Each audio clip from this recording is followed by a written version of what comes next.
வணக்கம். ராம்நாத் கிச்சனில் உங்களையெல்லாம் சந்தித்ததில் ரொம்ப சந்தோஷம். எல்லாருக்கும் இனிய சித்திரை திருநாள் நல்வாழ்த்துக்களை நான் சொல்லிக்கிறேன். இன்றைக்கி நாம் ஒரு ஸ்வீட் ரெசிபி தான் பார்க்க போகிறோம். பிரசாதமாக குடானம் அப்படிங்கிற ரெசிபி தான் பார்க்க போகிறோம். இந்த குடானத்துக்கு தேவையான பொருட்கள் 1 கப் பச்சரிசி எடுத்திருக்கேன்.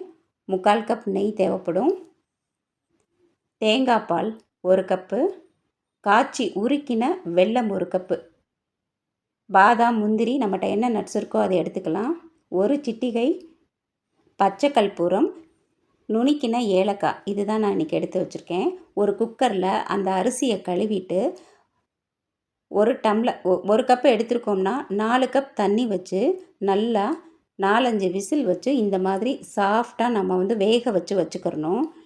அந்த அரிசியிலையே நாம் 1 சிட்டிகை உப்பு சேர்த்துட்டு காய்ச்சி உருக்கின வெல்லம் இருக்குல்ல அதை சேர்த்துக்கலாம். இனிப்பு எந்த அளவு பார்த்திங்கன்னா, நல்லா சாப்பிட்றவங்களாக இருந்தால் 1 கப் அரிசிக்கு 2 கப் உருக்கின வெல்லம் சேர்த்துக்கலாம். நான் இன்றைக்கி 1.5 கப் சேர்த்துருக்கேன். சேர்த்துட்டு அந்த அரிசி கூட நல்லா கலந்து கொடுக்கணும். சாஃப்ட் ஆகிற வரை நாம் மசிச்சு விட்டுக்கணும். இப்போது இந்த பிரசாதம் எப்போ செய்வாங்கன்னு பார்த்திங்கன்னா, நவராத்திரி முதல் நாள் செய்யலாம். இது எங்கே ஃபேமஸ் அப்படின்னு பார்த்திங்கன்னா, மதுரை மீனாட்சி அம்மன் கோவிலில் அம்பாளுக்கு அதிகாலையில் கொடுப்பாங்க. 4 to 6 பாலாம்பிகையாக இருப்பாங்க. அப்போது இந்த பிரசாதம் கொடுப்பாங்க, செய்வாங்க. இப்போது ஏலக்காய் கலந்துட்டு திரும்பவும் மசிச்சு விட்டுருக்கேன். சுவை தர்றதே இந்த தேங்காய் பால் தான். சாஃப்டாக இருக்கும். தேங்காய் பால் சேர்க்கும்போது ரொம்ப சாஃப்டாக இருக்கும்.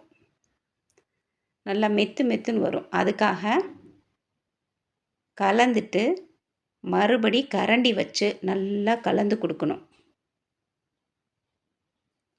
எடுத்து அப்படி போட்டோம்னா தொப்புன்னு விழுகணும். இப்போது ஒரு கடாய் காய வச்சுருக்கேன். கொஞ்சமாக முதல்ல நெய் ஊற்றிட்டு நம்மகிட்ட என்ன நட்ஸ் இருக்கோ எது வேணாலும் நம்ம சேர்த்துக்கலாம். உலர் திராட்சை, முந்திரி. இன்றைக்கி நான் வெறும் பாதாம் தான் குட்டி குட்டியாக கட் பண்ணி செவக்க வறுத்துட்டு அந்த சாதத்துக்கு கூட தூக்கி ஊற்றிட்டேன்.